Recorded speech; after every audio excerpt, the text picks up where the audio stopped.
Se está viendo la presentación, creo. Sí.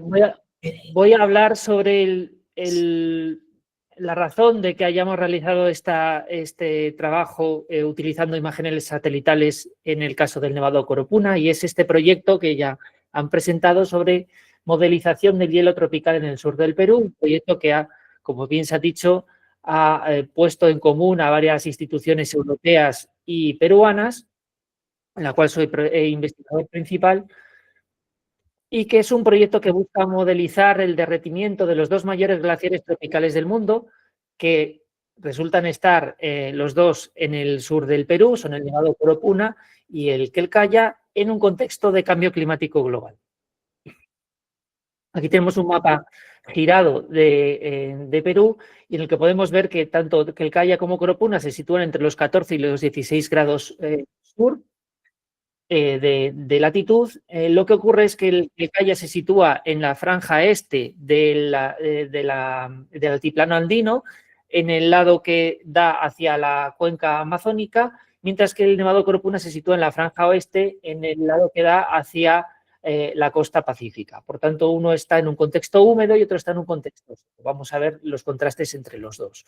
El Nevado Coropuna es en realidad un conjunto de conos volcánicos que están cubiertos de hielo, con unas altitudes entre los 6.400 metros, más o menos, las partes más altas, y unos 5.000 metros en las lenguas que llegan a las zonas más bajas del glaciar. Un área glaciar de unos 44 kilómetros cuadrados, de los cuales 4 kilómetros cuadrados en realidad son glaciar cubierto de derrubios. Vamos a ver lo que es y la importancia que tiene.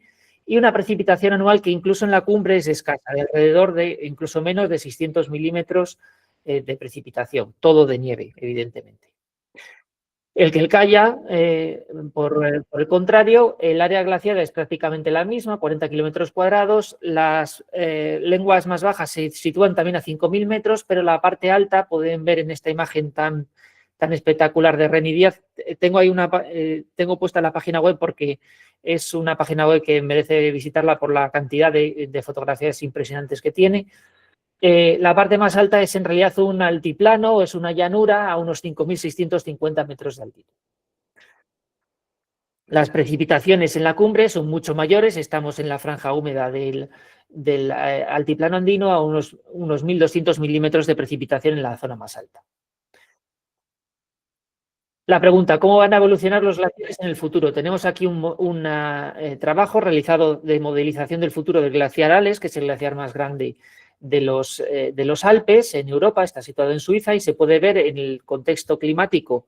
Podemos ver aquí los distintos años, desde el 2025 hasta el 2100, cómo va retrocediendo en función de los distintos escenarios de calentamiento existentes. Evidentemente, en todos hay un retroceso, pero es distinto en función también de cuál es el grado de calentamiento. Pues bueno, eso es lo que queremos realizar nosotros, y para hacer eso necesitan modelos de evolución glaciar, que son estos dos que estamos trabajando. Hemos trabajado con el modelo PISEN y hemos añadido también un modelo nuevo que es el IGM. A estos modelos hay que dotarlos de datos para que puedan funcionar. Son datos climáticos, de espesor de hielo, de topografía, ciertos parámetros, y estos modelos al final nos van a dar unas mediciones del balance de masa del glaciar y de la extensión de los mismos. Nosotros le dotamos de datos desde el año 55 al 2024 hasta que este modelo sea capaz de reproducir las mediciones que tenemos reales de balance de masa y de extensión de hielo. Una vez que están esas mediciones correctas, el modelo replica correctamente lo que ha ocurrido en la realidad, podemos utilizarlo para proyectar qué va a ocurrir desde el año 2025 al año 2100. Pero ¿qué ocurre? Que, por ejemplo, en el caso de las mediciones de balance de masa no existían anteriormente, sobre todo para el caso del Nevado Coropuna. Y aquí es donde la ayuda de CONIDA ha sido fundamental. Para los que no sepan mucho sobre glaciarismo, glaciología, el balance de masa del glaciar es la cantidad de espesor de hielo que se gana o se pierde al final de un año hidrológico. Aquí tenemos un caso, por ejemplo, del glaciar de Maladeta, que es uno de los pocos glaciares que existen en España actualmente. que ha ido perdiendo masa. Aquí tenemos siempre en valores negativos, esto está en centímetros por año, desde los años 50 hasta la actualidad, con unas pequeñas excepciones, pero lo que sí que se ve es que sobre todo a partir de los finales de los 90 y 2000, esa pérdida de masa se ha ido acelerando. ¿Cómo se mide esto? Pues esto se mide de manera tradicional. Vamos a poner el ejemplo aquí del glaciar Zongo en Bolivia, a partir de las zonas de acumulación y de ablación. La zona de acumulación es la parte alta del glaciar, en la cual nieva más, se acumula más nieve de la que se funde al final del año y por tanto se gana masa. La zona de ablación es una baja del glaciar en la cual se pierde más masa, se funde la nieve y también se funde hielo de la que se acumula al final de un año hidrológico, y la línea que separa estas dos zonas de masa negativa y positiva es la línea de equilibrio glaciar. En función de esto, tradicionalmente, la medición se ha hecho con este método que se llama directo glaciológico, que consiste en que en la zona de ablación, en la zona baja, se ponen estacas o varillas metálicas que se clavan en el hielo y entre año y año se va a ver qué cantidad de esa varilla que se ha clavado ha quedado descubierta, y esa es la cantidad de hielo que se ha perdido. Mientras que en la zona de acumulación lo que se hace es que se excava en la nieve hasta que se encuentra la superficie de nieve del año anterior. Aquí vemos imágenes de cómo se realizaría. Generalmente estos serían los trabajos en la zona de acumulación. Evidentemente, como son zonas más inaccesibles, en muchas ocasiones se va en helicóptero. Una de las maneras de saber dónde está la superficie de nieve del año anterior es en cada año mancharla con un poco de tierra, y entonces al año siguiente, cuando se va excavando, cuando se llega a esta superficie de tierra, pues es la superficie de nieve del año anterior. Y en la zona de ablación, como hemos dicho, pues se clavan estas estacas, que luego se va midiendo al año siguiente qué parte de esta estaca ha quedado descubierta, y ese es el hielo que se ha perdido en un año. Como pueden imaginar, evidentemente, esto no se puede abordar para un glaciar del tamaño del Nevado Coropuna, por ejemplo. De hecho, solo hay una lengua que se monitoriza de esa manera, y por tanto se puede acudir o debemos acudir a otro tipo de técnicas, que son, por ejemplo, el método geodésico. El método geodésico se basa en comparar modelos digitales de elevaciones de distintos años. Estos modelos se pueden obtener tanto de imágenes satelitales como de imágenes de datos de tipo LIDAR, o también de escáner de láser en el caso de glaciares más pequeños, ¿no? Lo que se hace es que se compara un modelo digital de elevaciones con el siguiente, se restan, y lo que sea la diferencia de altura, pues es lo que se ha perdido entre los 2 años. En este caso tenemos un ejemplo de un glaciar de Estados Unidos entre el año 58 y el año 2015. De esta manera sí que se puede abordar todo el glaciar, ¿de acuerdo? Un glaciar del tamaño del Nevado Coropuna. Y además tiene la ventaja de que el detalle que vamos a tener de balance de masa es el tamaño del píxel que vamos a utilizar. Entonces se puede conseguir muchísimo más detalle. Aquí es donde entra el aporte de Conida. Cuando les planteamos este proyecto en el año 2020, lo que buscábamos es que nos ayudasen en la creación de modelos digitales de elevaciones entre el año 55 y la actualidad, a partir de fotografía aérea e imágenes satelitales, y a la vez que pudiésemos desarrollar conjuntamente una metodología de balance de masa geodésico de alta precisión a partir de imágenes de satélite. Esta metodología es el objetivo de la presentación de vuestro compañero Julián Llanto, que viene después de mi presentación. Entonces yo voy a hablar de los resultados, ¿de acuerdo? Los resultados en el caso del Nevado Coropuna. Estos resultados están publicados en la revista Remote Sensing recientemente, ahora en el año 2025, y corresponden a 69 años de balance de masa geodético. El mapa que tienen a la derecha es el balance de masa en todo el glaciar. Las áreas rojas son áreas de pérdida de masa, las áreas azules son de ganancia de masa, y las áreas grises son áreas que se sitúan cerca del cero. Entonces, ahí están a 0 más menos 0,25, y no hay seguridad de que se haya ganado o perdido masa.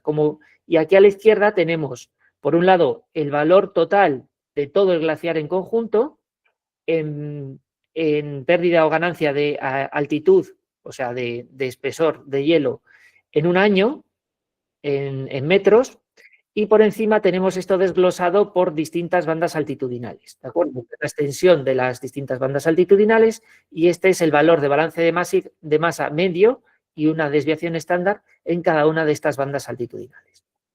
Lo que podemos ver, este valor está en metros, ¿de acuerdo? Lo que podemos ver es que entre el año 55 y el 86 el glaciar estaba prácticamente en equilibrio, ¿de acuerdo? Un balance de masa negativo de 4 centímetros al año, dentro del error, en realidad. Esta situación cambió entre el año 86 y 2013, una gran parte del glaciar ya se encuentra en rojo, es decir, pierde masa, y se puede ver aquí que ya en los frentes, en las partes más bajas, en los 5.100, 5.000 metros, la pérdida de masa es entre 1 y 2 metros anual, la pérdida de espesor de hielo, y solo hay unas pequeñas partes en las zonas más altas, que ocupa muy poco, en las cuales sí que se gana masa, sí que se gana espesor. Esta situación continúa un poco atenuada entre el año 2013 y 2018. Aquí vemos que hay cierta variabilidad, sobre todo en las zonas más altas, que coinciden con estas zonas de aquí, y eso es debido a ciertos errores que se va a hablar en la metodología, ¿de acuerdo?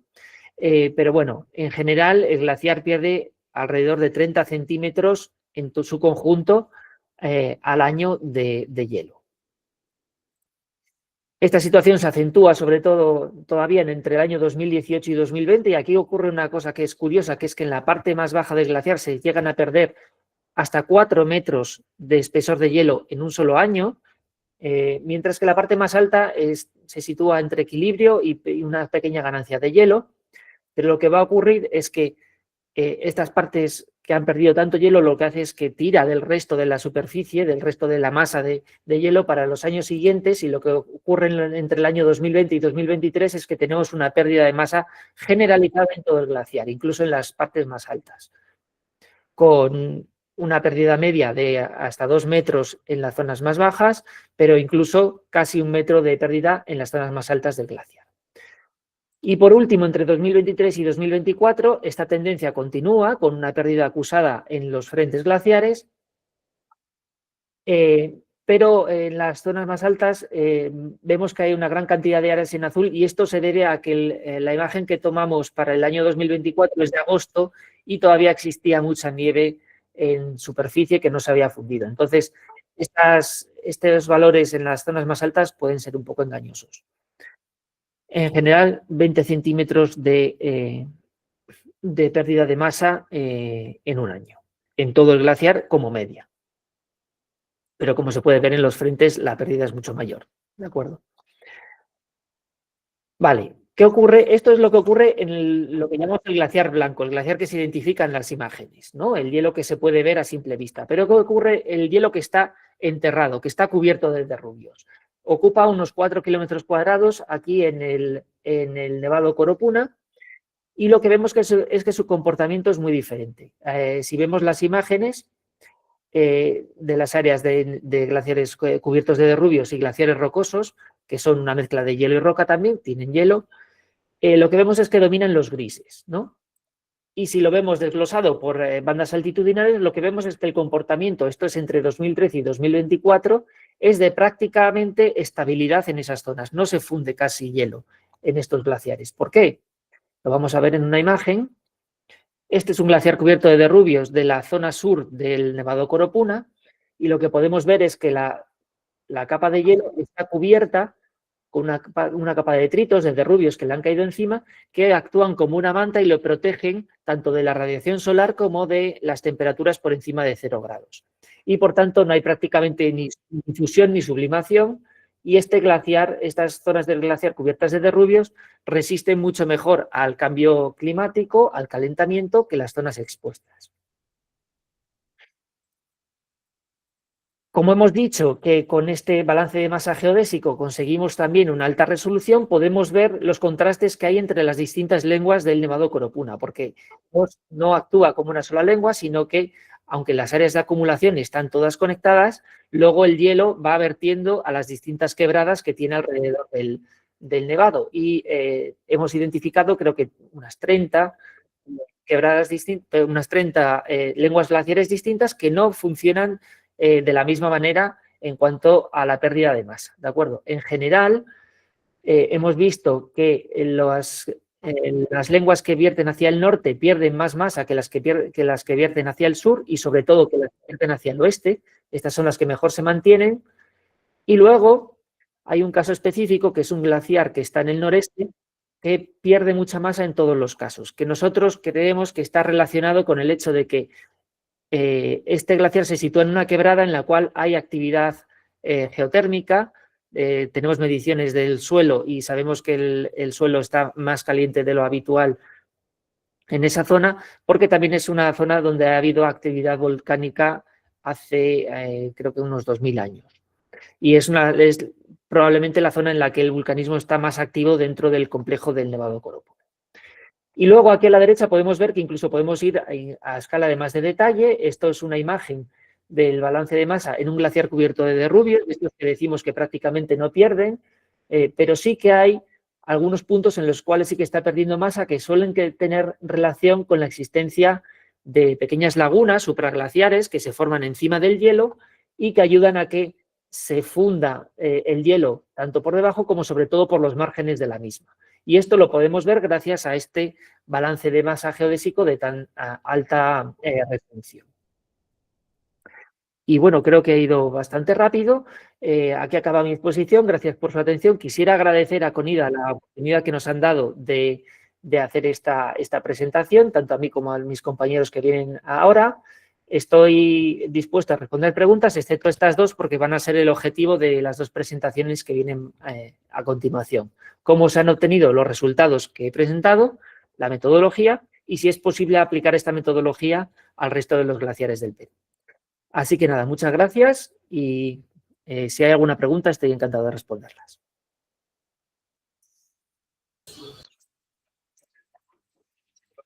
Gracias, estimado doctor Ramón, por su excelente presentación.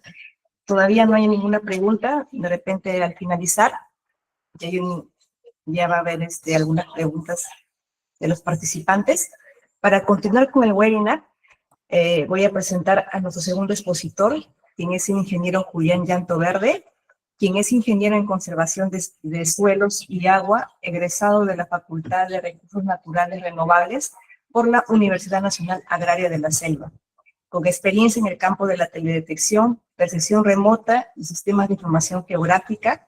Asimismo, tiene experiencia laboral como asistente científico de investigación en recolección de datos hidrometeorológicos del Centro de Competencia de Agua.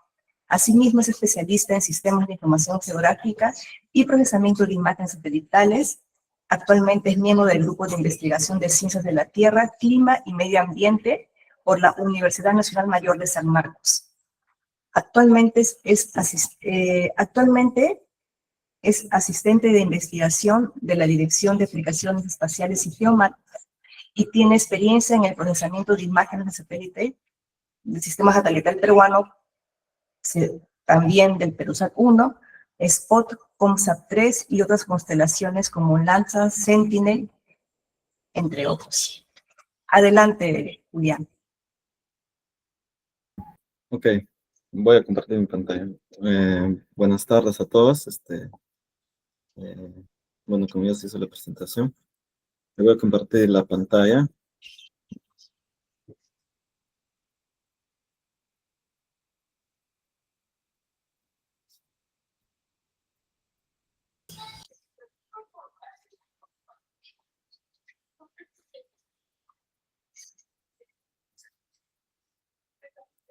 Sí se visualiza, Julián, pero si lo colocas a modo de presentación. Ok. Ya. ¿Se escucha, verdad? Sí, sí te escuchamos. Ya, ok. Justamente como ya mencionó Ramón acerca del proyecto que se ha venido, digamos, realizando conjuntamente con IDA y la universidad, ¿no? En este caso, Universidad Nacional de Educación a Distancia y también la Universidad de Madrid, ¿no? Se ha venido desarrollando, digamos, este proyecto, ¿no? cuyo título al inicio era Generación de Modelos Digital de Elevación con imágenes estéreos, ¿no? Multisensor, específicamente para el balance de masa del Nevado Coropuno. Entonces, las instituciones que hemos participado, ustedes pueden ver ahí, es la Agencia Espacial del Perú y la Universidad, en este caso, ¿no?, de España. Entonces, primeramente, yo les voy a hablar un poco de nuestro sistema y sistema satelital peruano, de las bondades y de las capacidades que tiene, digamos, la Agencia Espacial del Perú.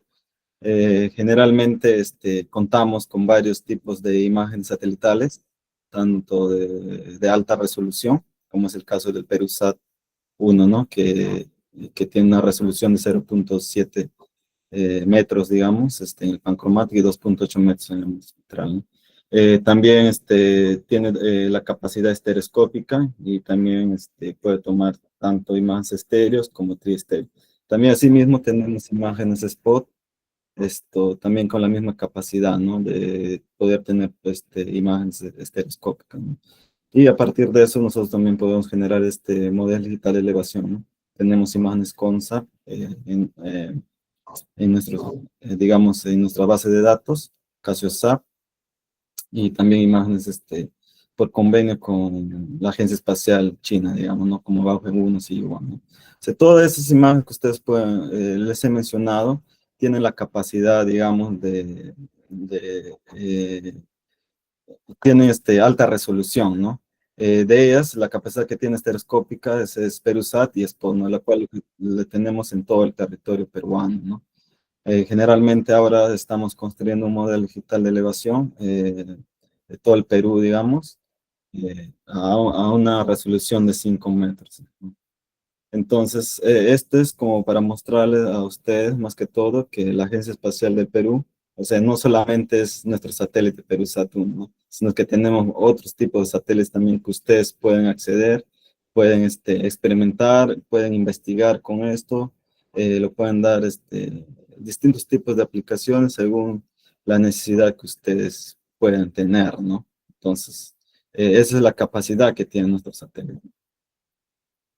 Entonces, yo no voy a repetir mucho porque ya Ramón lo dijo bien claro acerca de la definición y el concepto y los objetivos de lo que es el Nevado Coropuno, ¿no? Sabemos que el nevado es una fuente principal, o suministro principal de los recursos hídricos, ¿no? Que es importante conocer y entender cómo es que funciona ese sistema, ¿no? Y también poder darnos una idea en el tiempo, hasta cuánto puede durar o qué se puede hacer, digamos, para poder conservar o al menos monitorear, ¿no? Y saber más o menos a qué poder enfrentarnos, ¿no?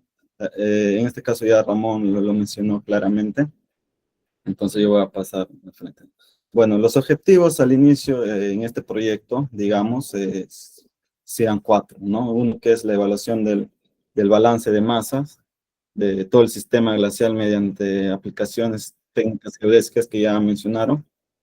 Construir una serie temporal más larga posible de balance de masas. En este caso, tratar de utilizar, digamos, imágenes de diferentes sensores. Recuerden que es PeruSat, SPOT, hemos utilizado Pleiades, por ejemplo, digamos, y WorldView, ¿no?, para hacer toda una serie temporal y tratar de construir, ¿no? Cuando uno trabaja con esos tipos de satélites, digamos, y a construir los modelos digitales de nación, se debe de seguir algunos criterios o algunos conceptos, ¿no?, para poder construir o poder hacer una temporalidad, un análisis temporal. No es que agarramos y listo, no, hay procedimientos que se tienen que realizar, ¿no? Es otro de los objetivos, es proporcionar una metodología robusta, la cual puede ser, digamos, replicada en cualquier otra parte o en cualquier otro nevado, digamos, ¿no? La metodología que les voy a explicar a continuación, ¿no? Y otra es brindar información de primer orden sobre los efectos que ya mencionó Ramón, del calentamiento global en la masa, ¿no?, del hielo tropical más grande del mundo, ¿no? Bueno, el área de estudio está ubicado, digamos, en el departamento de Arequipa. Ahí tenemos ubicado lo que es el Nevado Coropuno, ¿no? Entonces, esto se ha identificado primero, se ha hecho varios recolecciones de puntos, digamos, en todo este sistema. Y lo cual el área en todo lo largo, digamos, que engloba el nevado, ¿no? Cuenta con bofedales, o sea, hay varios recursos, digamos, recursos naturales, ¿no? Dentro de nuestra área de estudio, lo cual era importante conocer y monitorear, digamos, el nevado, en este caso, ¿no? Bueno, los datos que hemos utilizado nosotros para hacer todo este proceso o este estudio, generalmente son, ¿no? En primer lugar, hemos tenido que ir, digamos, al mismo lugar para poder recolectar los puntos de control en campo, ¿no? Esta era nuestra primera fase, lo que era la recolección de puntos, ¿no? En campo. Y ahí también hay criterios que se debe tomar, ¿no? Uno no puede ir y simplemente, digamos, estacionarse en un lugar, cualquier lugar, digamos, sin ningún criterio. En este caso, se tiene que, digamos, eh, se tiene que estar relacionado, cada punto que tomas tiene que estar relacionado en función al píxel y a la imagen que uno va a analizar, ¿no? Generalmente, si ustedes pueden ver acá en esta parte, en la parte de abajo, digamos, la distribución de los puntos, ¿no? Los puntos rojos, en este caso, han sido los puntos que se han considerado para hacer la construcción del modelo digital de elevación. Y los puntos amarillos han sido considerados para hacer la validación de nuestro modelo que hemos construido en ese caso, ¿no? Ahora, dentro de esto también, de los datos, tenemos lo que son las imágenes satelitales, ¿no? Que hemos recolectado, digamos, durante ese tiempo, ¿no? Que es construir la base, ¿cierto? Entonces, tenemos imágenes aéreas desde 1955 que se ha obtenido en 1986 también, y obviamente hemos combinado con las imágenes satelitales, ¿no? Que en este caso es el spot del 2013, el spot del 2018, el WorldView del 2024, PeruSat del 2023 y el Pleiades del 2024, ¿no? Generalmente, si ustedes pueden darse cuenta acá, el glaciar, digamos, se ve que en algunos hay menos nieve, en otros hay más nieve. Justamente lo que mencionó Ramón, ¿no? No hemos logrado obtener, digamos, imágenes estéreos, digamos, en las fechas ideales, ¿no? Generalmente hemos tenido que adaptarnos según nuestra base de datos que hemos ido recolectando en el tiempo, ¿no? Bueno, otro de los principales factores que deben tener en cuenta también es la geometría de las imágenes, ¿no? Como ustedes pueden ver aquí, es importante conocer, digamos, los ángulos de las imágenes, la adquisición, cómo ha sido, digamos, adquirido la imagen, y cómo representa y cómo me afecta eso, ¿no? Recuerden que una imagen estereoscópica son dos imágenes sobre un mismo punto a diferentes ángulos, ¿no? Entonces, ese principio siempre hay que tenerlo en cuenta, porque a partir de eso nosotros estimamos algunas geometrías que nos dice qué tan bueno puede resultar nuestro modelo digital de elevación, ¿no? O qué tan aplicable es para la zona o para el área de estudio que estamos realizando, ¿no? No es que nosotros simplemente decimos, no, ya es estéreo y ya simplemente voy a construir mi DEM para una zona montañosa, ya, y listo, no. Pero ¿cómo justificas eso? O sea, hay un concepto y un criterio en lo que es en conocer lo que es los ángulos, ¿no? Por eso es importante sacar estos parámetros que más adelante ustedes mismos digamos, cuando hagan su investigación o hagan cualquier estudio en realidad, siempre es importante considerar los ángulos, ¿no? De adquisición de las imágenes, ¿no? Según eso, nos damos una idea de qué tan bueno va a ser la data que estamos, digamos, analizando, ¿no? Ahora, los programas que hemos utilizado en este caso han sido programas licenciados para construir el modelo digital de elevación, para las presentaciones o los mapas que ustedes han visto ahí, así software libre, pero la metodología como tal, las estadísticas, las otras pruebas digamos, de veracidad o de qué tan bueno está el modelo digital de elevación, así desarrollada en Python, ¿no? Utilizando en Jupyter, digamos, ¿no? En este caso hemos utilizado el modelo XDEN, ¿no? Que ya está implementado, digamos, ¿no? Ustedes también pueden buscarlo, pueden googlear y lo van a encontrar ese modelo, que es especialmente, digamos, ideal para trabajar con modelo digital de elevación. Ahora, la metodología que hemos abarcado, bueno, la hemos dividido en 6 partes, digamos, porque realmente analizar glaciares no es tan fácil como se puede pensar, ¿no? Sino tiene sus cosas y hay que ir analizándolos uno por uno, ¿no? Entonces, primeramente, como les mencioné, la geometría, ¿no? La geometría de los esteros es muy importante, digamos, al momento de elegir o de tener, digamos, la imagen satelital, ¿no? Como es, por ejemplo, la rotación base-altura, el ángulo de convergencia, el ángulo de elevación bisectorial. Entonces, todos esos, digamos, esas geometrías es importante conocer, ¿no? Por ejemplo, por defecto nos dice que una relación base-altura de 0.25 es para cualquier zona, ¿no? Se te va a construir un DEN por defecto, es ideal.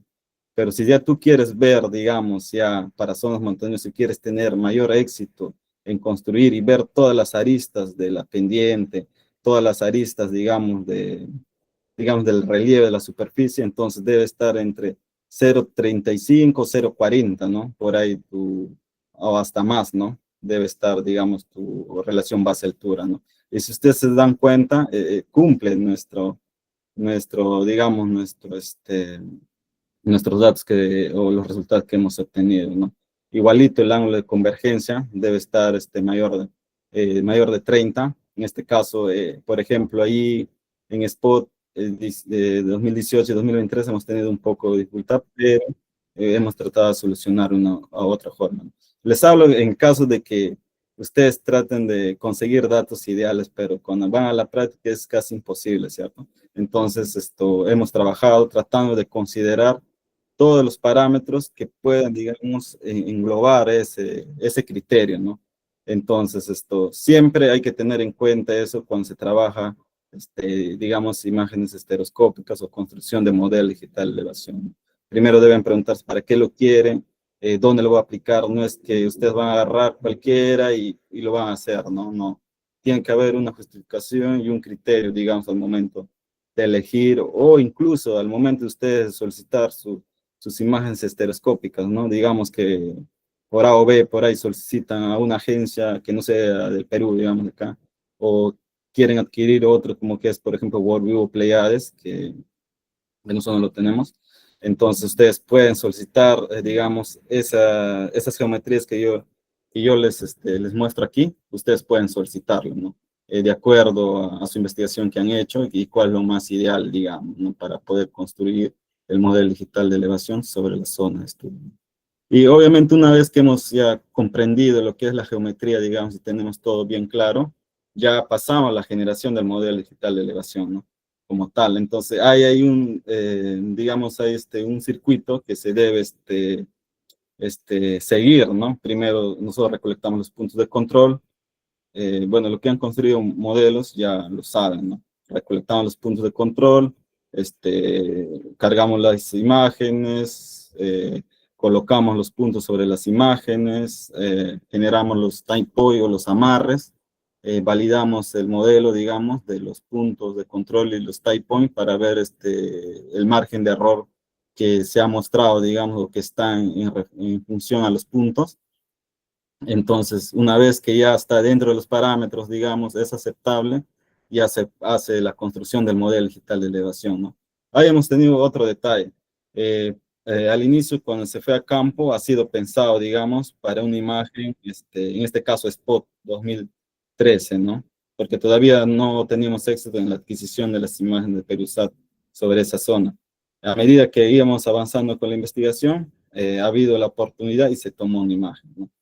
Entonces, el área que se ha, digamos, definido al inicio sobre diapositivas, esta área me refiero que se había definido al inicio, era para una imagen spot que cubría todos estos puntos de acá, que ustedes pueden, que estoy, digamos, remarcando en la pantalla, ¿no? Pero Perusat nos da una franja por aquí, que cubría exactamente, digamos, el nevado, ¿no? Y, por ejemplo, WorldView era igual. Pleiades también, ¿no? Que pasaba por aquí justo. Entonces, como ya teníamos datos de campo, ya teníamos la imagen, en este caso Spot, y las otras imágenes, entonces nosotros queríamos construir nuestra serie temporal para poder trabajar estos tipos de datos, ¿no? Recuerden que trabajar con imagen de alta no es como trabajar con imagen de baja resolución, digamos así como Sentinel o Landsat, ¿no? Porque generalmente esos ya son tamaños tan grandes que se puede adaptar fácil, ¿no? Entonces aquí hay que aplicar, digamos, otros criterios, ¿no? Entonces lo que se hizo es construir primeramente justamente este flujo de construcción del DEN llega hasta esta parte, y de acá ya lo que es, ya es construir a partir de ese modelo los demás modelos, ¿no? Ya utilizamos como insumo, ya no los puntos, digamos, de aquí, sino ya el modelo bien, digamos, bien construido, y obviamente hemos ortorrectificado también la imagen, digamos, la imagen multiespectral, ¿no? ¿Para qué? Para a partir de eso nosotros elegir puntos que ya van a ser parte de puntos GCPs, nuevos puntos GCPs, digamos, ¿no? En base a las imágenes anteriores que tenemos. ¿Y cómo elegimos los criterios? Elegimos puntos que son, digamos, permanentes en el tiempo. No tenemos que comparar imagen con imagen y ver qué puntos son permanentes, no varían, ¿no? Entonces, a esos puntos ya se tomaba como GCP. Y así se fue construyendo tanto para Perusat, WorldView, Pleiades, y las spots que ustedes pueden ver ahí, ¿no? Digamos, en los datos, ¿no? Entonces, a partir de eso se construyó, utilizó una imagen de referencia, en este caso un modelo digital de elevación, digamos, como Z, digamos, y y X y Y, una imagen base multiespectral, ¿no? Entonces, a partir de eso se construyó los demás modelos digitales de elevación, lo cual ustedes pueden ver este flujo de aquí, ¿no? Y igual llegas al final, que es la generación del modelo digital de elevación con los demás sensores, ¿no? Entonces, una vez que ya tengamos nuestras, digamos, imágenes ya construidas de todos los sensores, ahora lo que viene es el análisis de presión de modelo digital de elevación. En ese caso, no es que terminamos de construir y ya está, no. Así realmente cuando uno hace análisis de imágenes en serie temporal, y más aún si son de diferentes sensores, no puedes agarrar y restar. Así lo hayas hecho del mismo sensor, no puedes agarrar los dos imágenes de diferentes años y restar, digamos, de frente, ¿no? Esa es una mala práctica. Obviamente que vas a tener muchos, falsos positivos, digamos así, ¿no? ¿Por qué? Porque recuerda que tienen ángulos diferentes, puede variar en posición, puede variar en muchas cosas, ¿no? Así sea milímetros, pero puede suceder. Entonces, lo que se tiene que hacer es ahí justamente, lo que se ha implementado es un análisis de precisión, ¿no? O sea, ¿cómo? Primeramente hacemos digamos, un corregistro, ¿no? Hacemos un corregistro digamos, de los dos modelos de elevación, ¿no? En este caso, tomamos como referencia al DEN bien construido, entonces lo registrábamos, ¿no? Hacíamos un ajuste en ese sentido, los dos DEN, ¿no? A nivel de modelo digital de elevación. Una vez registrado, aplicamos la diferencia de elevación, ¿no?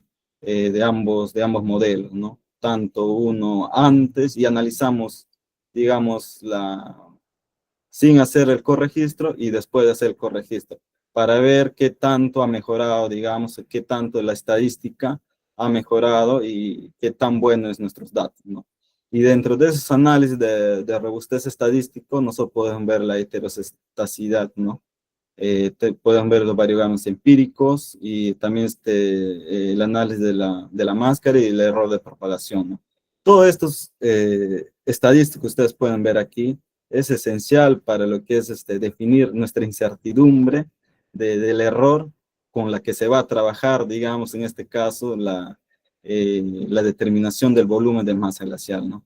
Y acá hay criterios, o hay, digamos, más adelante lo vamos a ver, hay condiciones que te dan, y según el resultado que vas observando, tú vas diciendo, ¿no? Qué tan buenos tus datos, si es que ha habido un error, digamos, local, o digamos en la construcción del modelo, en la interpolación del DEN, o de repente arriba del satélite, no sé si ha habido un movimiento por ahí, o hay demasiado ruido, ¿no? Toda esa estadística nos va a dar aquí. Entonces, una vez analizado el DEN, pasa simplemente ya con la imagen satelital, en este caso es por 2013, delimitar el área glacial, en este caso el nevado, ¿no? Que se va a utilizar para todos los DEN y hacer su análisis, ¿no? Una vez que determinamos eso, hacemos también los análisis y eliminación de valores atípicos. Siempre en un modelo digital de elevación vamos a encontrar valores atípicos, siempre. No nos vamos a librar de esto. Entonces, para eso también se debe cumplir algunas condiciones, ¿no? Como es observar la distribución normal, ver que nuestros datos tengan una distribución normal, digamos, todo el conjunto, eliminar valores atípicos para cada diferencia de elevación, ya sea en este caso nosotros lo hicimos por zona de elevación, cada 50 metros. Al inicio se hizo una práctica quizás mala, digamos, ¿no? O sea, lo analizamos todo el nevado, pero no es así realmente, ¿no? Sino en glaciares se tiene que ver ya por zonas de elevación, ¿no? Es la práctica más ideal y más razonable al momento de hacer, digamos, masa glacial, ¿no? Determinar masa glacial. Porque si tú lo generalizas para todo, créame que van a tener mucho error porque van a estar eliminando, justamente como mencionó Ramón, zonas donde que realmente no se ha perdido, digamos, la masa, ¿no? Sino que se ha mantenido, digamos, ¿no? O en zonas donde que es menos la pérdida y sin embargo, al momento de generalizar todo, te está saliendo para todos igual, ¿no? No, ahí es otro criterio, ¿no? Efectivamente, se dividió en 30 cuerpos de hielo, que ya Ramón lo explicó, y al inicio, una vez que se ha dividido, se ha definido esto, se excluyeron los valores, ¿no? O sea, valores muy extremos. ¿A qué valores me refiero? Valores irracionales, ¿no? Por ejemplo, que sean 100 metros, es casi imposible, ¿no? Entonces, esos valores muy extremos se trató de quitar, digamos, del modelo digital de elevación, ¿no? En cualquier parte que se encuentre, ¿no? Entonces, se excluyó, digamos, ¿no? Una vez ya eliminado eso, se excluyeron los valores atípicos, en este caso, más o menos la desviación estándar, ¿no? O sea, esto quiere, no solo lo ponemos tan riguroso, porque preferíamos evitar cualquier anomalía que esté por ahí, digamos, que podría ocasionarnos algún ruido, algún problema al momento de hacer los cálculos y al momento de hacer las estadísticas, ¿no? Y después, una vez que ya estábamos seguros de todo lo necesario que se ha eliminado, hemos utilizado también un interpolador, que es la interpolación isométrica local, lo cual analiza para cada zona o para cada, digamos, área eliminada de forma individual, ¿no? Lo hace. Entonces, ¿qué es lo que hace? Te rellena en base digamos, al área o a las diferentes elevaciones que están a tu alrededor, ¿no? Hace una interpolación y te rellenan, digamos, ¿no? Y efectivamente, por cada zona de elevación que se haya, digamos, dividido, en este caso, el glacial. Una vez que ya tengamos todo esto bien definido, recién aplicamos el balance de masa, ¿no? Ya aplicamos las ecuaciones que ustedes pueden ver acá, que es la diferencia de la elevación por el área del píxel, que es el volumen glacial, y el balance de masa es simplemente la multiplicación de la densidad por el volumen, ¿no? Y obviamente el DH es la diferencia que van a tener ustedes digamos, de los dos DEN que están analizando, tanto el DEN 1 como el DEN 2, ¿no? Eso viene a ser la diferencia de altura, ¿no? Entonces, esta es la metodología que así de forma rápida, digamos, les he explicado, pero realmente cada cosa tiene sus problemáticas, digamos, y sus enfrentamientos uno que se viene haciendo, ¿no? Entonces, acá les voy a mostrar un poco los resultados que se ha obtenido. Por ejemplo, se ha hecho una evaluación de la calidad de DEN de referencia, en este caso les mencioné el 2018, se construyó el DEN, se analizó sus estadísticas, estas estadísticas se comparó con lo que dice el IGN y cumplen, ¿no? Cumplen para la escala que el IGN menciona, ¿no? Que para una precisión de 95% está por debajo, ¿no? Porque incluso el IGN creo que lo menciona como 6. En este caso nos salió 3.02, en Z, digamos, y en X, tanto en la horizontal, nos salió 1.25 y 1.68, ¿no? Entonces, estos cumplen, ¿no? Cumplen con el reglamento que dice el IGN, ¿no? Y obviamente, a partir de esto, generamos todos estos modelos que ustedes pueden ver aquí, ¿no? Esta sí es nuestra base para poder generar los demás modelos digitales de elevación, porque como les digo, no todos estos puntos caían dentro de esto, ¿no? Como ustedes pueden ver, están casi en diferentes posiciones, ¿no? El nevado en este caso, como ustedes pueden ver, quiere decir que las imágenes no eran del mismo tamaño, por lo tanto se tuvo que utilizar esta metodología, ¿no? Y así se puede construir en otros nevados también, simplemente nos basta con construir un buen modelo sobre eso y a partir de eso utilizarle como referencia para construir los demás. Ojo, pero seleccionando, sí, digamos, los puntos que no varíen en el tiempo, ¿no? Eso se hace una identificación visual antes, dentro de la imagen, ¿no?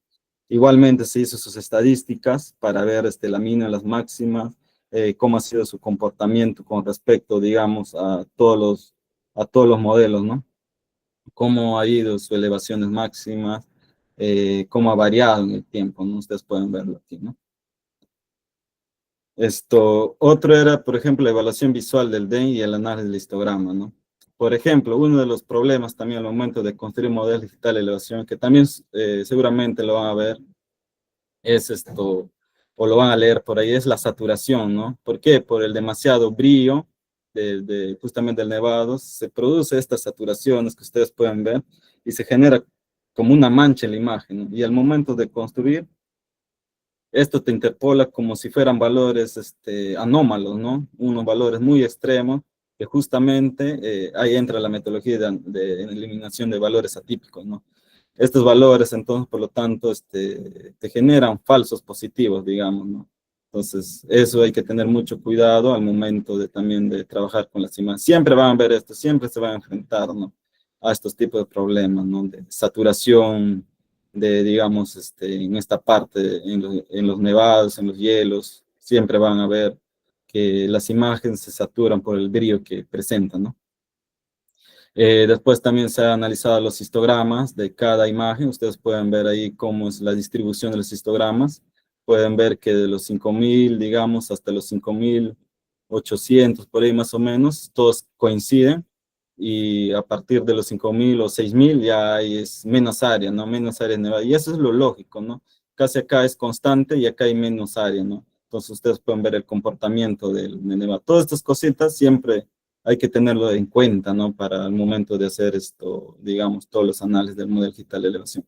Acá obviamente tenemos el perfil, cómo se ha delimitado este perfil, ¿no? Es en función de las curvas, como si estuvieran delimitando una cuenca.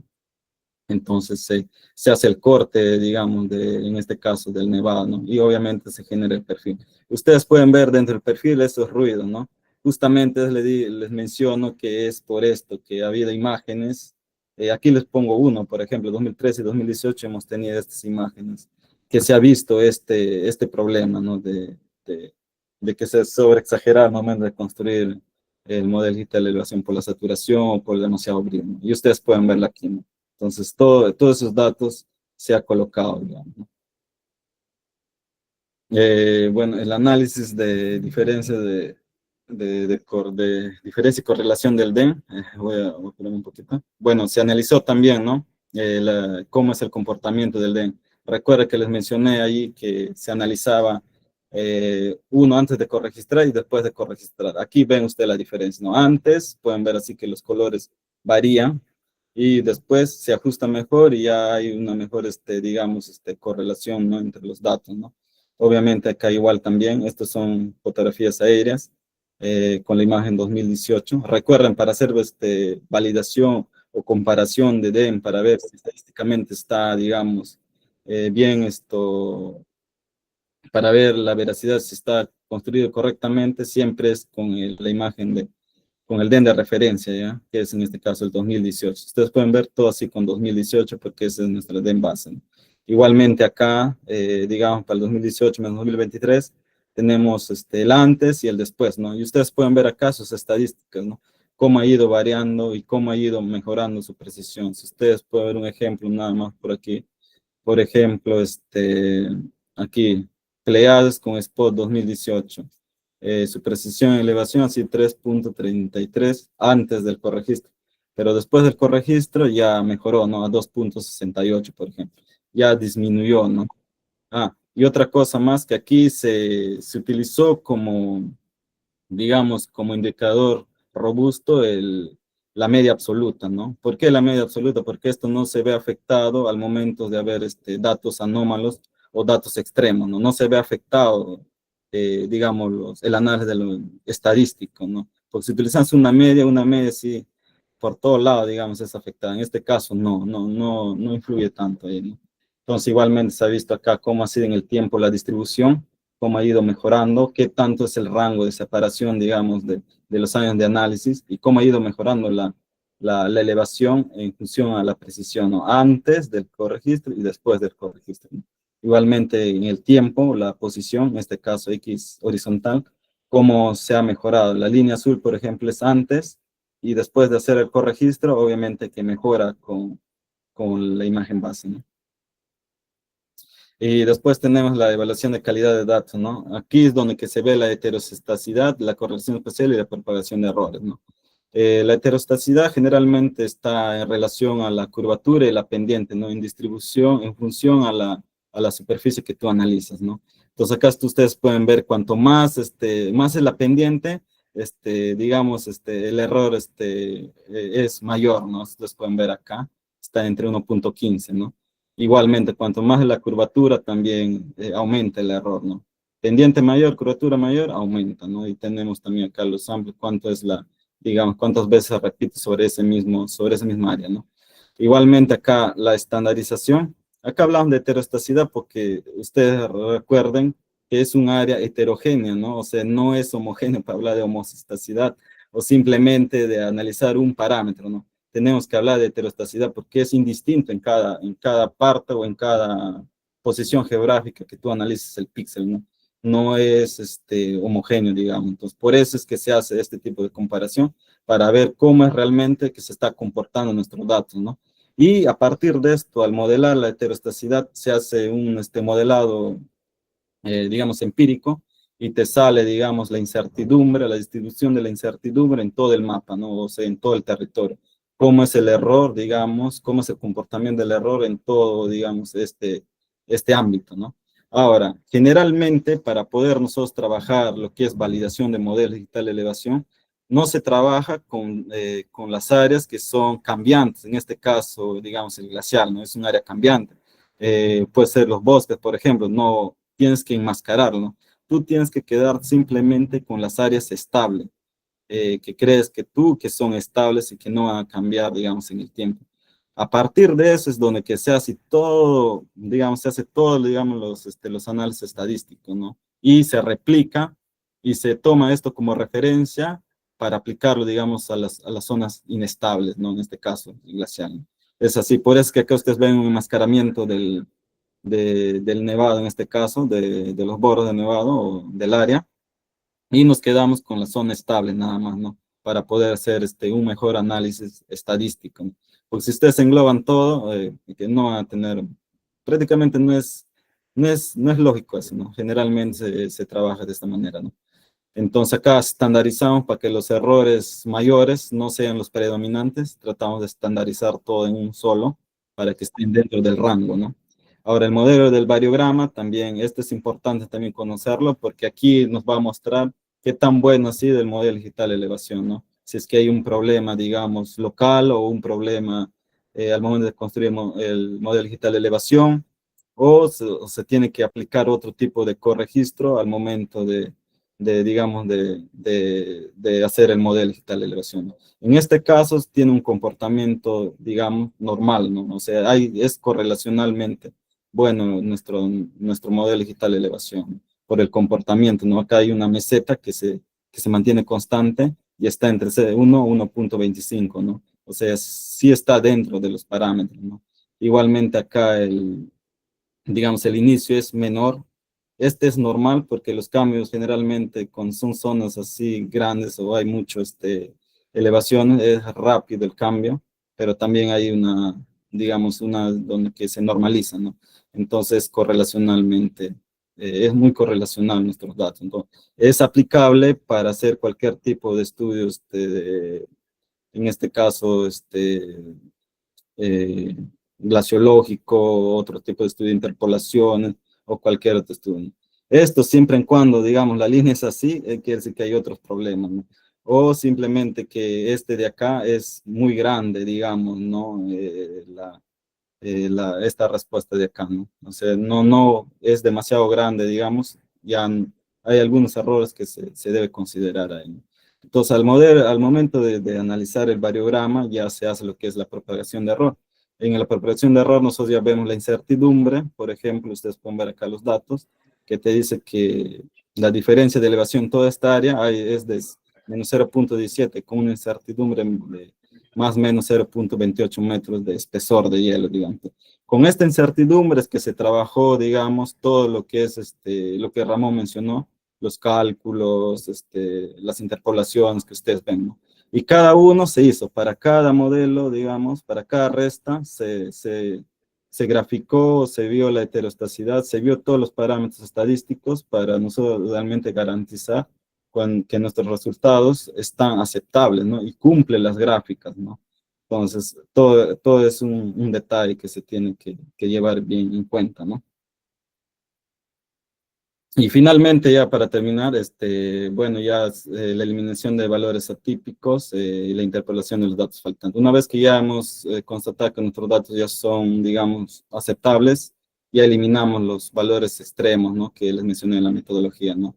Ya simplemente eliminar y, digamos, agarrar utilizar la metodología, el interpolador isométrico en este caso, que simplemente, como les menciono, toma la relación entre la elevación y su variación en el DEN, ¿no? O sea, se refiere que si acá eliminas, digamos, áreas, y te va a quedar como pequeños huequitos, entonces esto se basa a rellenarlo, toma como referencia al DEN de referencia en este caso, ¿no?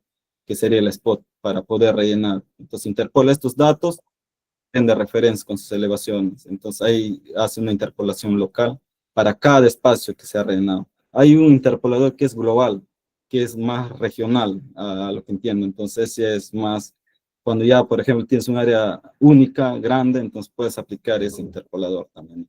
Acá ustedes pueden ver cuántas áreas he eliminado. Obviamente, todo esto está hecho por cada zona de elevación y por cada de los 30 glaciales, de los 30 pedazos, digamos, que se ha dividido, en este caso, el nevado, ¿no? Ustedes pueden ver aquí todos los parámetros que se ha determinado o los resultados que se ha obtenido, ¿no? Bueno, en conclusión,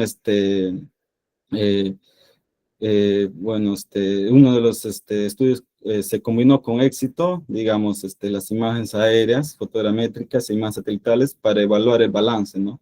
Obviamente que sí, porque al inicio les menciono que se tiene que hacer eso, ¿no? O sea, se tiene que tratar de igualar, digamos, las imágenes o de correlacionar las imágenes o de corregistrar para poder, digamos, hacer estos tipos de análisis, ¿no? Ya que generalmente las imágenes tienen diferentes tipos de píxeles, diferentes ángulos, por lo tanto, el procedimiento más lógico es hacer como se está mencionando, ¿no?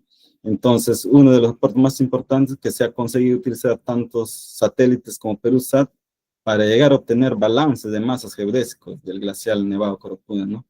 Y cuya esta metodología nosotros ya podemos aplicarlo a cualquier otro glaciar.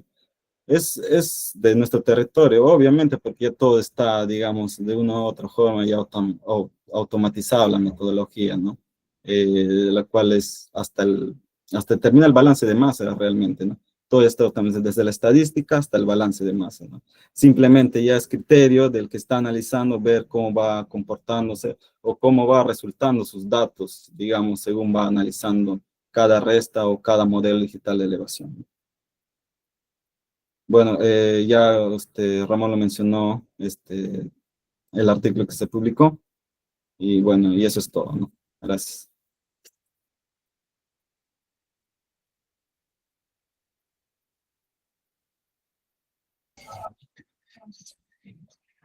Muchas gracias, Julián, por tu excelente presentación y por toda la información que nos has brindado. Estoy seguro que los participantes están muy atentos. Siguiendo con el programa, vamos a presentar a nuestro último expositor, quien es el doctor José Úbeda, quien es licenciado en Geografía por la Universidad Complutense de Madrid, España. ha obtenido el premio extraordinario de licenciatura por alcanzar una calificación de 3.34 sobre 4. También es doctor en geografía, con calificación sobresaliente cum laude y premio extraordinario de doctorado.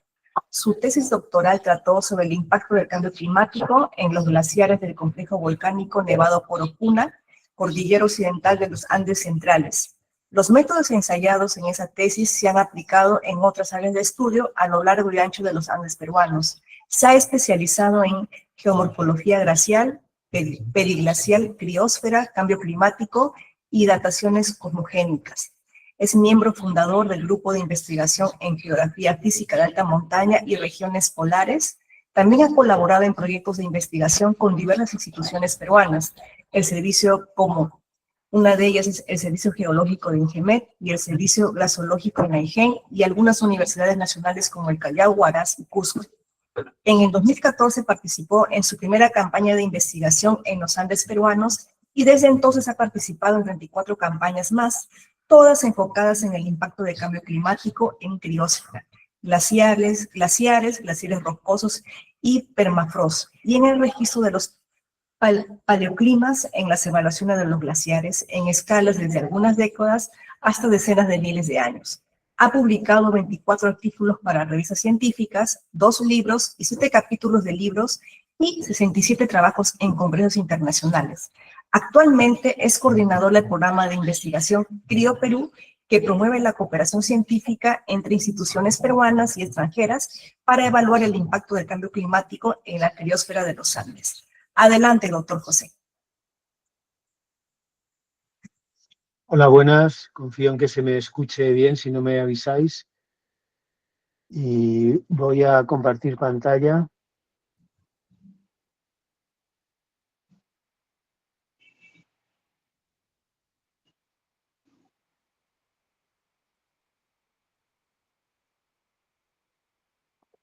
A ver, que tengo algunos problemas para compartir la pantalla. Ahora.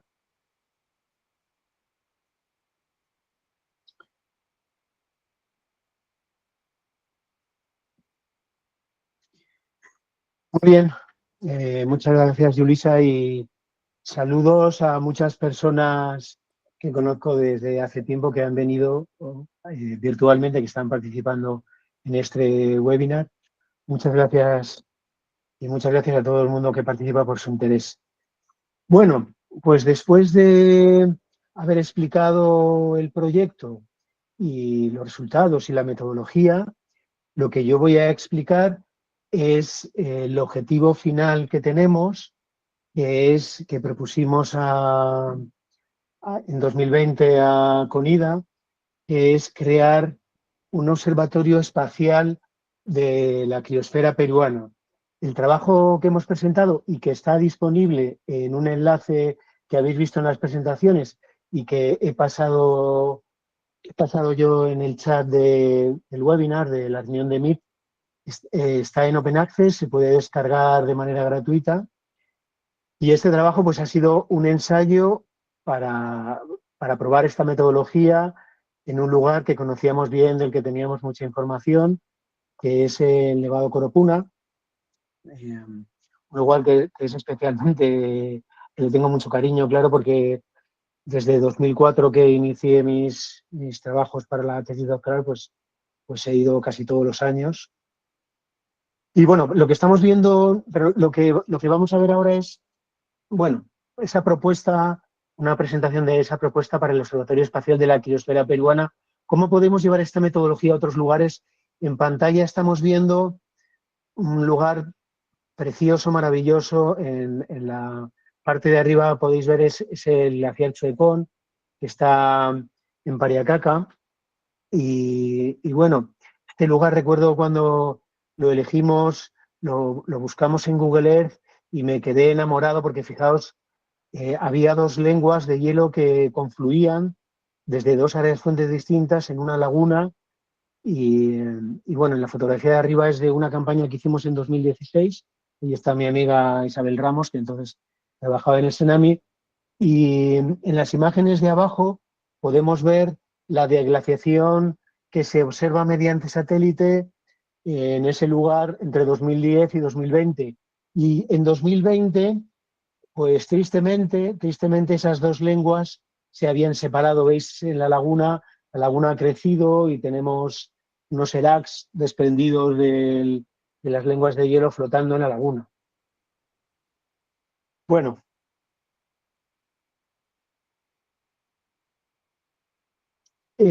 algunos apuntes sobre el área de estudio de este trabajo, simplemente para terminar.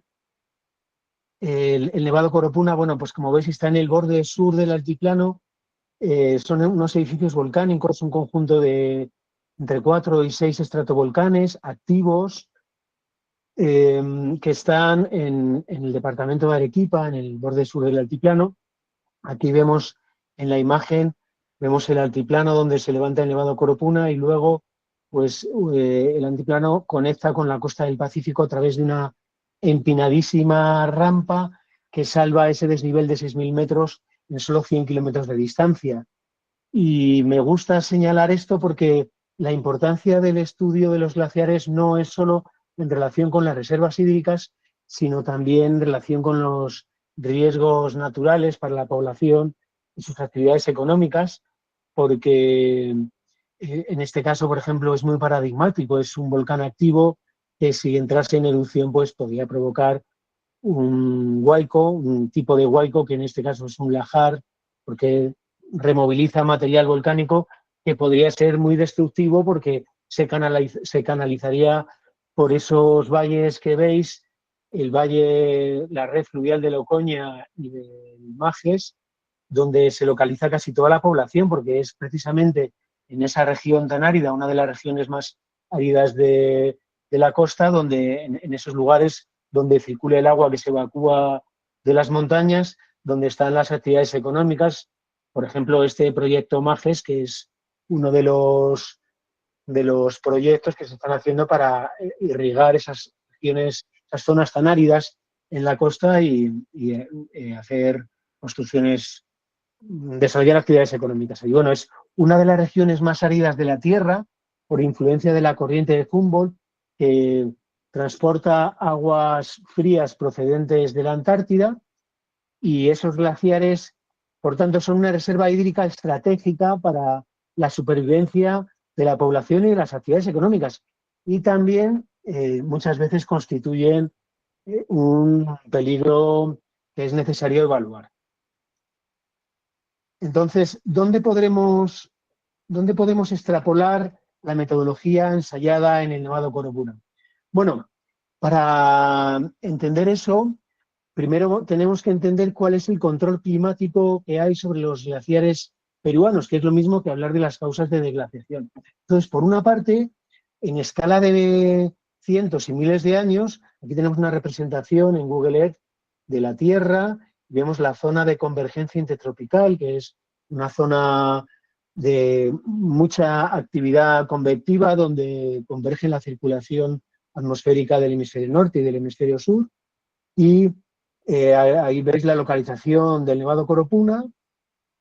Y bueno, pues una de las hipótesis, de las dos hipótesis que tenemos o que existen, y posiblemente la explicación es una combinación de ambas, es que esté ocurriendo una reducción de la inhibición como consecuencia del calentamiento del hemisferio norte, porque anualmente, cuando es invierno en el hemisferio norte, entre enero y marzo, y es verano en el hemisferio sur, ese enfriamiento pues desplaza hacia el sur la zona de convergencia intertropical, y en ese momento es cuando suceden la mayor parte de las precipitaciones al sur del río Amazonas, que lo vemos por aquí, el río Amazonas y toda su red afluente, y en la cordillera de los Andes también.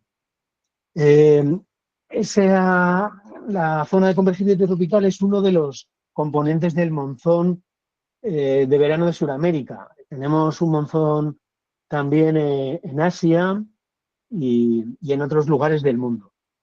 Bueno, y aquí vemos en esta imagen que me gusta bastante, bueno, en la parte inferior vemos una escala que utiliza colores desde verdes para poca precipitación hasta azul oscuro para mucha precipitación, vemos una imagen que nos muestra la distribución de la precipitación mensual en la Tierra. Y si nos vamos, bueno, nos vamos a Perú, pues vemos cómo ahora estamos en mayo, junio, cómo va desapareciendo la precipitación durante el verano del hemisferio norte y durante el invierno del hemisferio norte y verano del hemisferio sur, pues vemos cómo se llena de color azul la cuenca del Amazonas, y también es una franja muy estrecha a esta escala también, pero se ve con un color todavía más oscuro la cordillera de los Andes. Sí podemos ver cómo es la influencia de ese desplazamiento de la zona de convergencia endotropical, ese desplazamiento hacia el sur, impulsado por el enfriamiento del hemisferio norte, una cuestión que ocurre anualmente y que ha ocurrido en escala de cientos y miles de años, como hemos visto.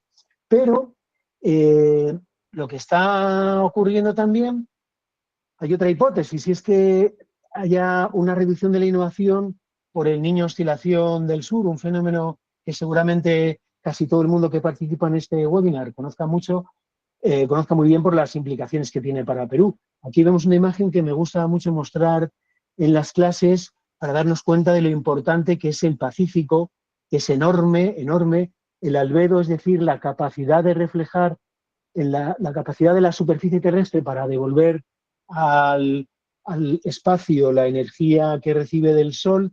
Ese albedo es máximo en la nieve recién caída, tiene esos cristales de nieve que podemos ver en los copos de nieve, es máximo en la nieve recién caída y mínimo en los océanos. Entonces, los océanos profundos, los océanos tienen 4.000 metros de profundidad por término medio, con lugares todavía más profundos, y el Pacífico es enorme. Si lo vemos desde este ángulo, pues podríamos pensar que apenas tiene continentes. Entonces, absorbe una enorme cantidad de energía, y el fenómeno El Niño Oscilación del Sur, que tiene dos fases, la fase positiva del niño y la fase negativa de la niña, bueno, pues resulta actualmente, se ha observado mucho en la Cordillera Blanca, que durante las fases El Niño, las fases positivas del fenómeno ENSO, pues el balance de masa es más negativo, y durante las fases La Niña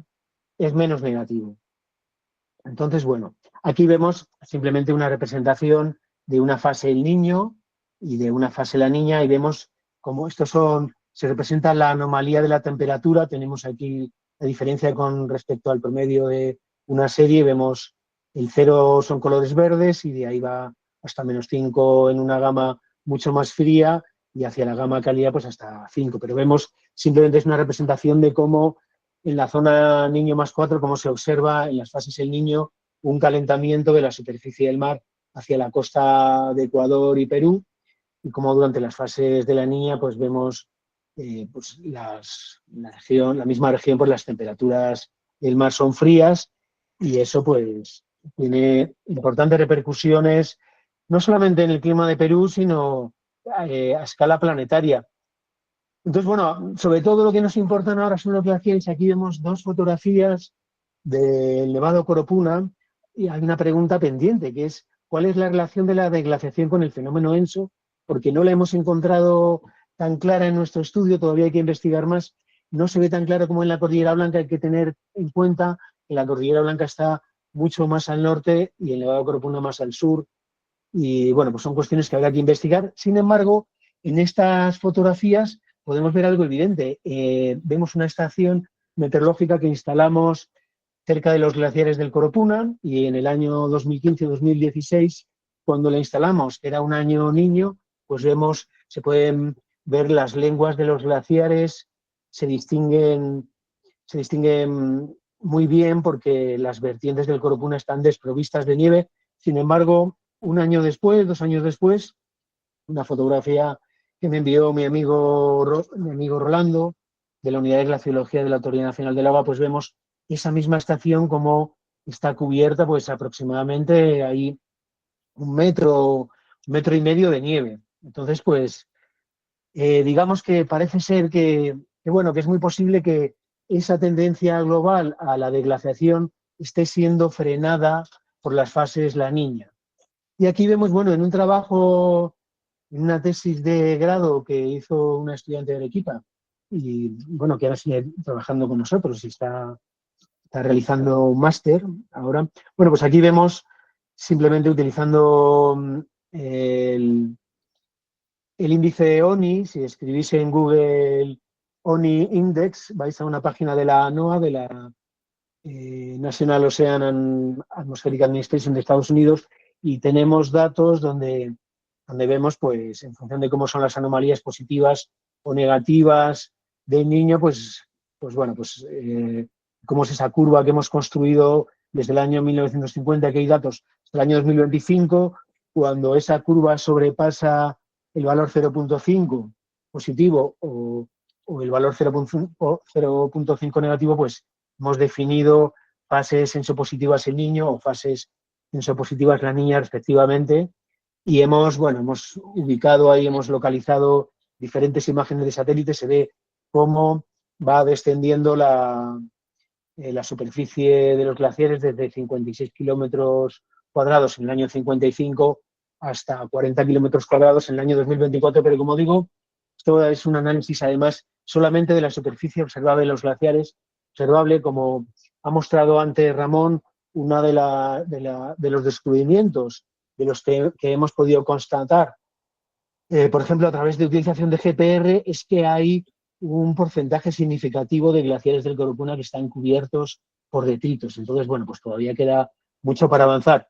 Entonces, bueno, para localizar otras áreas de estudio para el Observatorio Espacial de la Criosfera Peruana, tenemos que tener en cuenta que el fenómeno a estudiar es la deglaciación de las montañas peruanas, lo cual equivale a comprender cómo sucede a la reducción de las reservas de aguas sólidas, y la clave para seleccionar las áreas de estudio es una tendencia climática muy importante que existe en Perú como consecuencia de la influencia de la corriente de Humboldt, que es que la aridez aumenta hacia el este y hacia el sur de los Andes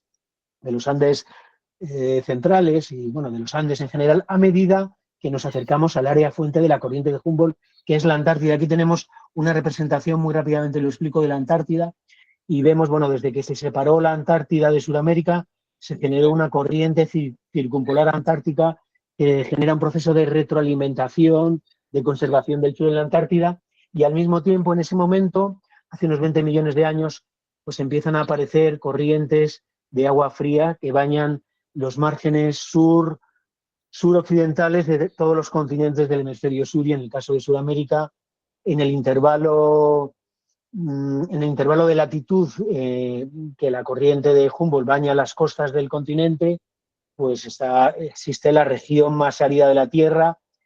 Hay un observatorio en Arica, entre Chile y Perú, que es famoso porque en 40 años de registros mensuales la precipitación nunca llegó a 0 milímetros de precipitación. Como sabéis, pues la precipitación se mide en milímetros, que es muy fácil de entender, es como si cogemos una regla, la ponemos en la mesa, pues no llegó a 1 milímetro de altura sobre la mesa. Bueno, las áreas de estudio en orden de prioridad que propusimos a CONIDA en 2020 son estas áreas de estudio, y las voy a mencionar en orden de prioridad. Tenemos el Coropuna, por eso hemos centrado nuestros trabajos en el Coropuna. Coropuna se ve, como es un glaciar tan grande, 40 kilómetros cuadrados, se llegan a ver incluso desde tan lejos, pero está marcada todo el área que está afectada por la irrigación de las reservas hídricas, y sobre todo por ese peligro que supondría el derretimiento masivo de esos glaciares como consecuencia de una erupción volcánica. Bueno, tenemos el Coropuna, en segundo lugar el Quelcaya.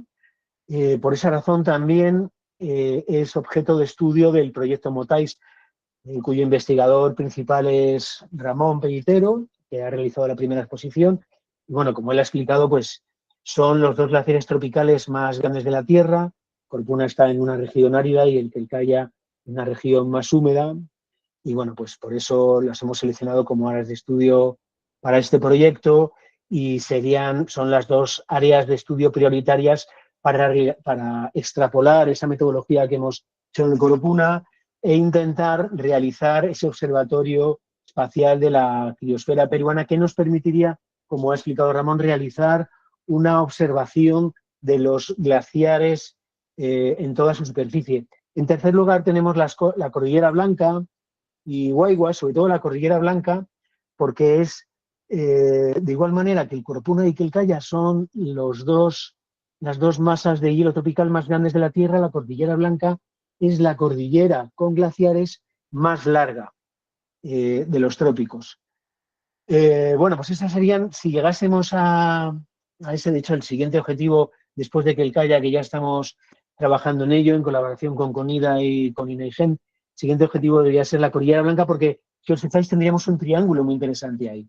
El Caya y Coropuna son dos regiones con un clima muy diferente, entre otras cosas, por la distancia, el área fuente de la precipitación, que es la cuenca del Amazonas, y la interposición del altiplano de esta meseta de casi 4.000 metros por término medio de altitud, una meseta muy alta y muy grande entre Quelcaya y Coropuna, de manera que las masas de aire húmedo procedentes de la Amazonía, cuando cruzan el altiplano, pues experimentan mucha inestabilidad convectiva, descargan la mayor parte de su precipitación en la vertiente de la Amazonía, y luego, aunque se retroalimentan por procesos convectivos cuando cruzan el altiplano, pues cuando alcanzan la latitud del Coropuna, pues como antes ha comentado Ramón, pues hablo de memoria, pero creo recordar que las precipitaciones son aproximadamente la mitad, 600 milímetros en el Coropuna y 1.200 milímetros en Quelcaya.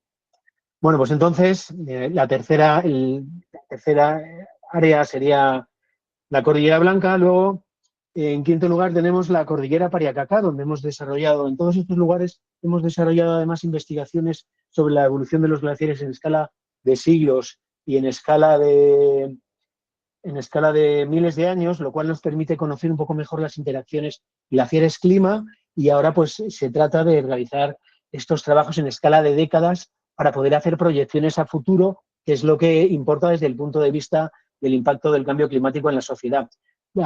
Tendríamos la Cordillera Pariacaca y la Cordillera Guaitapallana, porque, si os fijáis, están en una latitud intermedia entre la Cordillera Blanca, más húmeda, porque está más al norte, y el Coropuna, que está más al sur, porque es más árido.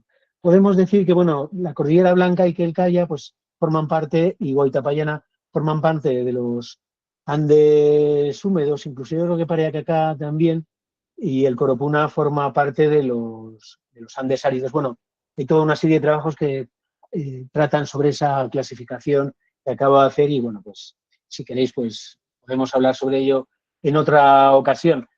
Luego tenemos, sería interesante también el Nevado Tarata, porque es un nevado, un glaciar muy pequeñito, pero que está a la misma latitud que la Cordillera Blanca y Guayguas, pero es el glaciar que está estando esa misma latitud, está más pegado a la cuenca del Amazonas.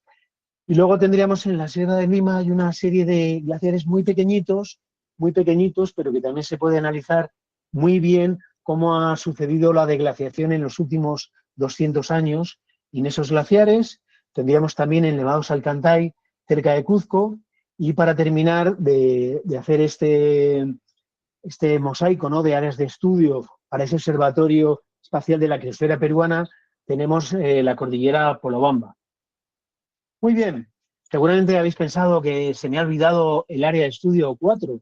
Claro, ¿cuál es el área de estudio prioridad 4? Bueno, para eso hay que tener en cuenta esa tendencia climática que he mencionado, que la aridez aumenta hacia el este y hacia el sur a medida que nos acercamos a la corriente de Humboldt, porque el área de estudio 4 sería la Antártida oceánica, donde además está la base Machu Picchu, y sería interesantísimo poder comparar datos de balance de masa geodésico y de la evolución de los glaciares, de la criosfera también, del permafrost, de los glaciares rocosos, en escalas de décadas y en escala de cientos y de miles de años, para comparar esa información con, además, abundante información que están generando otros grupos de investigación de otros países.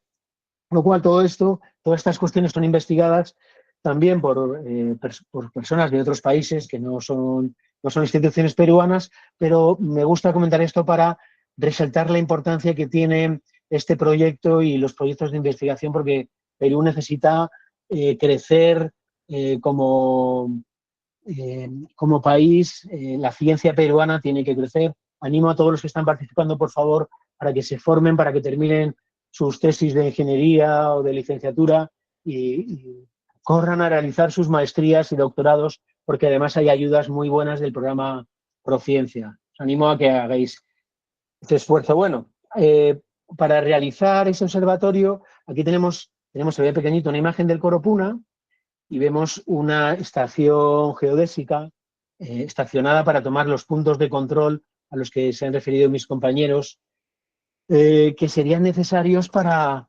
georreferenciar una imagen, al menos una imagen por área de estudio, porque luego a partir de esa imagen podríamos referenciar las sucesivas imágenes de las sucesivas fechas que se quisiesen analizar, de las sucesivas imágenes de satélite y también de los modelos digitales del terreno que se generasen para poder realizar estas restas de modelos digitales del terreno que habéis visto, que nos permiten realizar ese balance de masa geodésico. Y bueno, pues muchas gracias por vuestra atención. Ahí están indicadas las fuentes de financiación del proyecto y no quiero terminar sin agradecer a Conida, de verdad, profundamente, porque estamos en el año 2025 y empezamos a hablar de esto en el año 2020, ha pasado mucho tiempo. Muchas gracias a José Pasapera por creer en esta idea, a Luis Calle y a Justo Girón por los esfuerzos que realizaron en el trabajo de campo, a Álvaro Arredondo y Pablo Guijarro, en este caso de Guías de Espeleología y Montaña, que también colaboraron junto con Luis y con Justo, que son de Conida, colaboraron en este trabajo de campo. Y sobre todo, para terminar, quería agradecer especialmente a Silvio Arias, es consejero de la provincia de Castilla, de la región de Arequipa, por su apoyo logístico en las campañas de trabajo de campo en el Coropuna, sin cuyo apoyo pues no habría sido posible realizar este proyecto. El trabajo, recuerdo, está disponible en ese enlace que he pasado antes en el campus virtual. Y bueno, pues termino para quedar a disposición de posibles preguntas, a disposición de lo que queráis. Muchas gracias. Muchas gracias, doctor José Úbeda, por su excelente presentación. Y algunas de las personas que usted ha nombrado están participando del webinar, como Justo, Raúl Calle, quienes son personas que trabajan en la dirección de aplicaciones de geomática y aplicaciones espaciales. A ver, tengo algunas preguntas para ustedes. Si, algunos de ustedes pueden responderlas. Algunas preguntas de los participantes. Hay una pregunta que dice, ¿por qué SPOT es referencia y qué es LE90? Creo que se quedaron con esa duda. Creo que en el caso, para que lo responda Julián.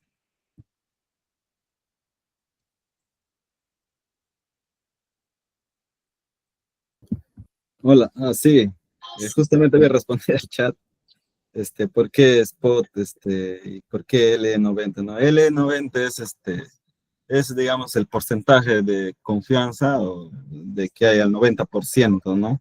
De precisión, digamos así, ¿no? En este caso en la horizontal, a eso se refiere. ¿Y por qué Spot? Spot lo elegimos porque englobaba todos los puntos que al inicio se hizo en recolección de campo, ¿no? Las demás imágenes no cumplían o simplemente nos daba 3, 4 puntos, ¿no? Eso no quiere decir que si tú analizas digamos, otro nevado y ves que si Perusat engloba todos tus puntos, puede ser Perusat tu base, no necesariamente puede ser Spot, sino que nosotros elegimos Spot justamente si es que viste la distribución de los puntos, englobaba todo Spot en ese caso, ¿no? Y cumplía excelentemente, ya que digamos, la distribución siempre se hace en función de que el área objetivo quede dentro de los puntos que tú, digamos, englobas, ¿no? Entonces, justamente por eso se elige Spot. Una pregunta adicional, Julián, para ti. ¿Cómo se ajustaron los ángulos de convergencia para que se adapten a los requerimientos? Bueno, al inicio, digamos, generalmente, eso nosotros lo fuimos aprendiendo a medida que íbamos avanzando, ¿no? Al momento de elegir las imágenes o al momento de requerir uno las imágenes, se tiene que hacer esos tipos de requerimientos, digamos, ¿no? Lo cual va a depender mucho de la respuesta de la agencia, quien lo va a realizar la toma, ¿no? En este caso, nosotros analizamos las imágenes de lo que teníamos, ¿no? Y por casualidad, digamos, en este caso, calzó con los criterios, ¿no? Siempre en cuando se ha tenido que evaluar, digamos, obviamente, esas imágenes, ¿no? Por eso es que, si te has dado cuenta, ha habido un momento donde que el ángulo de convergencia era 19 para las spot, pero no había de otra, porque efectivamente era la única imagen que estaba disponible para ese glacial, ¿no? Pero yo me refiero, si es que hay otra oportunidad de poder, digamos, adquirir imágenes, o vas a comprar o programar, siempre y cuando se debe tener en cuenta esos criterios que te menciono, ¿no? Por eso es lo que todo. Gracias, Julián, por tus respuestas. Hay una pregunta que fue para Ramón o doctor José. ¿Podrían entregar o ya entregaron las máscaras temporales, es decir, polígonos de hielo para cada fecha analizada, para comparar pérdidas de área, además de volumen? Los datos de los resultados que hemos presentado están disponibles en la misma publicación, se pueden descargar en un suplemento. Pero en cuanto a los datos de pérdida de superficie, tenemos otra publicación que vamos a realizar dentro de poco que trata precisamente eso, y los datos se liberarán cuando publiquemos ese artículo, que será dentro de unos pocos meses. Serán datos de cambio de superficie, no cambio de volumen del glaciar del Nevado Corupuna. Gracias por la respuesta, Ramón. Una pregunta para el doctor José Úbeda es, ¿cuál es el tiempo mínimo recomendado para evaluar un glaciar en los Andes?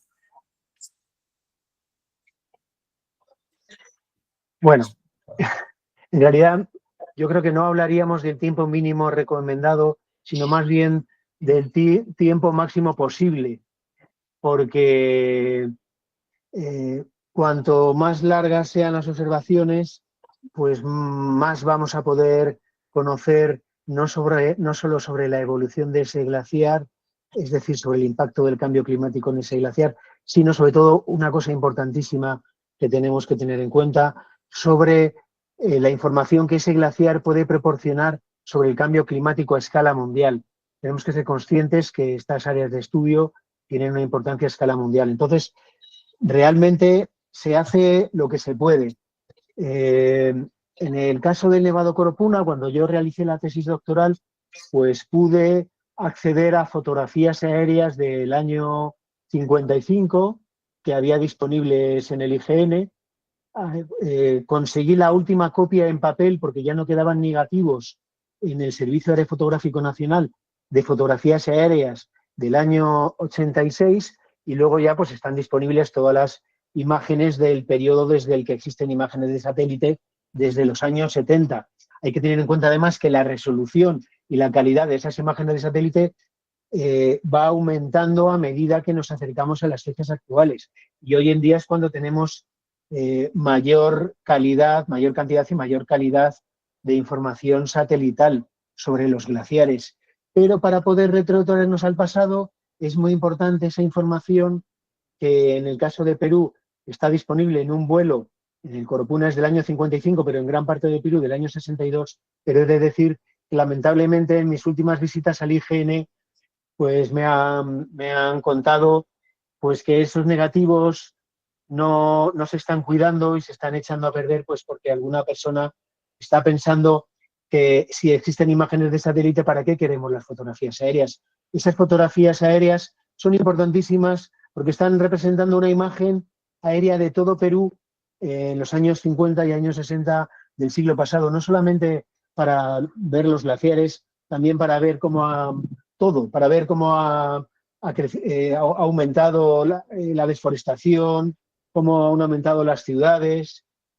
Entonces, bueno, pues si me escuchase alguien del Instituto Geográfico Nacional, por favor, le pediría, le rogaría que hablen con la persona encargada de esos negativos, que es un gran profesional que conozco desde hace 22 años, y le den el apoyo suficiente para conservar ese valioso patrimonio de Perú, que son esas fotografías aéreas de mediados del siglo pasado. No sé si estoy respondiendo a la pregunta, que era cuál es el periodo mínimo. Pues el periodo mínimo es el máximo posible, lo más que podamos. Podríamos, por ejemplo, con los datos que hemos tratado en este trabajo de 2024, podríamos compararlos con datos de 2025 y tendríamos un resultado interesante, que es el balance de masa entre 2024 y 2025. Con eso lo que quiero decir, bueno, pues es que este campo de investigación pues da pie a investigaciones a todas las escalas, tanto en el espacio como en el tiempo, y bueno, y abren, además, como suele ocurrir en la ciencia, pues lejos de responder a todas las preguntas, abren nuevos interrogantes.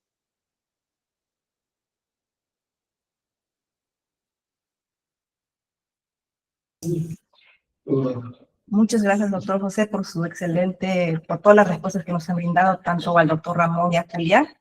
Gracias por todas las presentaciones que hemos tenido el día de hoy de su parte y por la información relacionada al trabajo en conjunto que han desarrollado, ¿no?, en tema de glaciares. También quiero agradecer a cada uno de los asistentes el día de hoy al webinar y también seguir invitándolos, ¿no?, a que nos sigan en todas nuestras redes, que ahí siempre estamos difundiendo todas las actividades que hace la Agencia Espacial del Perú, y también indicarles que el 12 de agosto hemos lanzado la nueva GeoApp con IDA, y si están interesados en recibir capacitaciones relacionadas a la GeoApp, nos pueden escribir a los correos que voy a compartir por el chat. Gracias a todos por su participación y especialmente a los 3 expositores que hemos tenido en esta tarde. Muchas gracias. Muchísimas gracias a esas 100 y pico personas que han participado. Gracias. Gracias. Por vuestro interés. Ojalá nos veamos en las montañas.